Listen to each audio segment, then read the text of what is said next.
अस्सलाम वालेकुम स्टूडेंट्स। आज हम पढ़ने जा रहे हैं 9th क्लास का chapter number 3 biodiversity. First of all हमें ये समझना पड़ेगा कि बायोडाइवर्सिटी होता क्या है। तो ये दो अल्फाज से निकला है। बायो मीन लाइफ के ज़िंदगी और डाइवर्सिटी का मतलब होता है वैरायटी ऑफ लाइफ कि ज़िंदगी और ज़िंदगी की वैरायटी। ठीक है, अब इसका क्या मतलब है? पहले तो ये समझना पड़ेगा, हम जहाँ भी देखते हैं कि बायो का मतलब है कि लाइफ, तो लाइफ क्या होता है?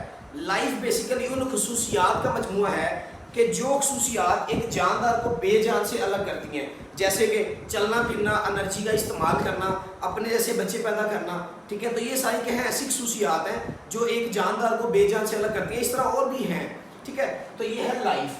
वैरायटी ऑफ लाइफ क्या होता है कि आप देखते हैं कि दुनिया में जितने भी ऑर्गेनिजम्स हैं वो सेम नहीं है।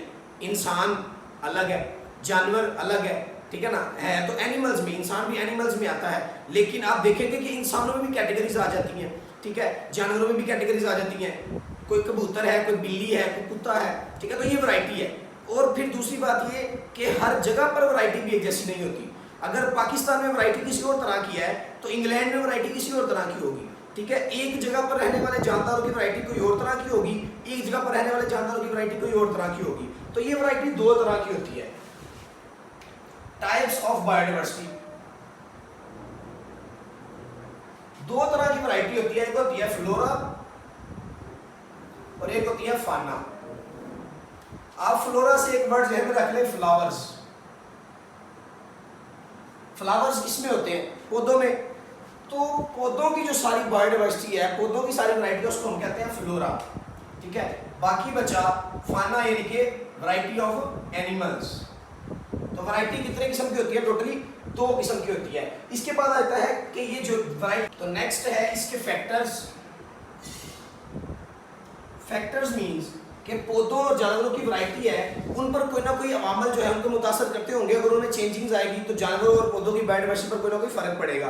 तो ये फैक्टर्स है। इनमें फर्स्ट ऑफ ऑल आता है सॉइल, मिट्टी।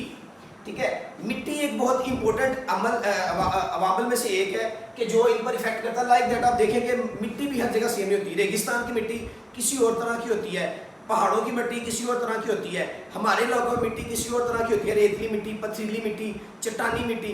तो ये डिफरेंट टाइप्स है। और आप देखेंगे इन सारी मिट्टियों पर, इन टाइप्स ऑफ सॉइल्स के ऊपर हर तरह की बायोडाइवर्सिटी मौजूद है। अगर रेगिस्तान की बात करें तो वहाँ पर डाइवर्सिटी और तरह की है।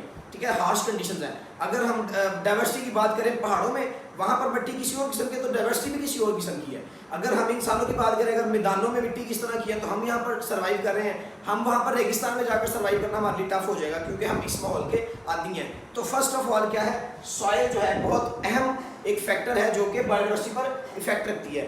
दूसरा आ जाता है एल्टीट्यूड, बुलंदी। जमीन की बुलंदी हर जगह पर एक जैसी नहीं है।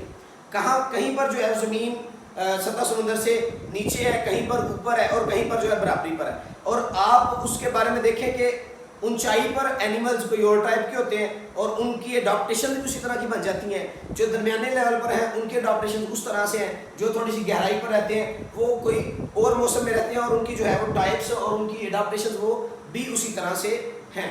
तो एल्टीट्यूड भी है जो बायोडाइवर्सिटी पर बहुत ज़्यादा इफेक्ट करता है। जो जानवर जो है बहुत ज़्यादा एल्टीट्यूड पर रहते हैं, ठीक है, वो वहाँ आकर मैदानी इलाकों में या सहराओं में जो है वो सर्वाइव नहीं कर सकते।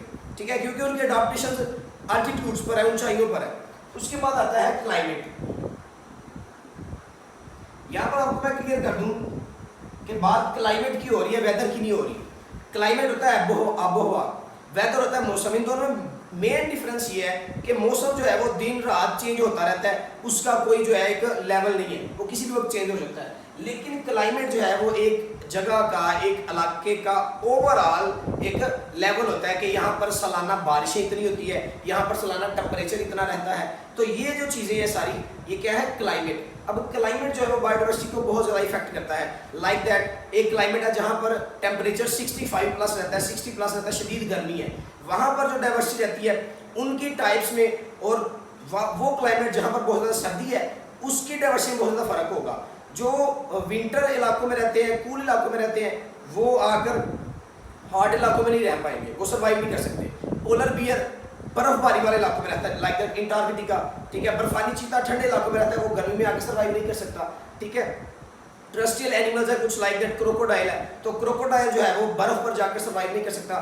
तो क्लाइमेट इस तरह बहुत ज़्यादा इफेक्ट करता है। Fourth and the last is presence of species.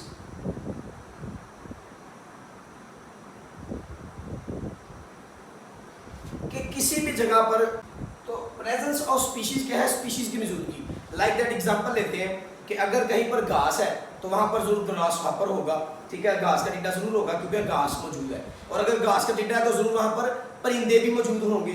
तो इस तरह जो है ये फूड चेन में भी आ जाता है कि एक जानदार दूसरे को खाता है, दूसरा तीसरे को खाता है। तो ये एक मेंटेनेंस है कि एक चीज़ की स्पीशीज अगर वहाँ पर मौजूद है और दूसरी नहीं है तो उसकी एक्सेस बहुत ज़्यादा बढ़ जाएगी। लाइक अगर परिंदे नहीं होंगे तो घास के जो टिड्डे हैं, ग्रास हॉपर से मिकदार में बहुत ज़्यादा बढ़ जाएंगे और क्या होगा, ग्रास का जो मैदान है वो सारा खत्म हो जाएगा, घास खत्म हो जाएगी। तो इनको आपस में मेंटेन क्या रखता है, प्रेजेंस ऑफ स्पीशीज। घास यूज भी हो रही है और नई भी बन रही है। जो घास के टिड्डे हैं वो नए भी पैदा हो रहे हैं और उनका शिकार भी हो रहा है। तो ये है प्रेजेंस ऑफ स्पीशीज, ठीक है। अब ओवरऑल इसको हम थोड़ा सा कंक्लूड करें तो अभी तक बायोडाइवर्सिटी की हमने 3 टाइप्स रखी हैं कि दुनिया में 3 जगहों पर बायोडाइवर्सिटी कैसे कैसे रहती है।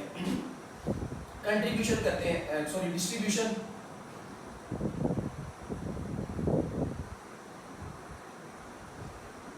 तो 3 तरह के इलाके हैं हमारे अर्थ के ऊपर। फर्स्ट है पोलर, ठीक है, फिर है ट्रॉपिकल, फिर है टेम्परेट। ट्रॉपिकल इलाके वो हैं जहां पर whole year temperature 65 degree plus रहता है सारा साल, ठीक है। और हमारी ज्यादातर बायोडाइवर्सिटी जो है वो ट्रॉपिकल एरियाज में रहती है, बहुत ज्यादा डाइवर्सिटी ट्रॉपिकल एरियाज में रहती है। और इसकी एग्जांपल है अमेज़न रेन फॉरेस्ट, वहां पर बारिश भी एक्सेस होती है, ठीक है, वहां पर टेम्परेचर भी 65 प्लस रहता है, वहां पर सूरज की रोशनी भी मौजूद है, तो वहां पर स्पीशीज भी ज्यादा है।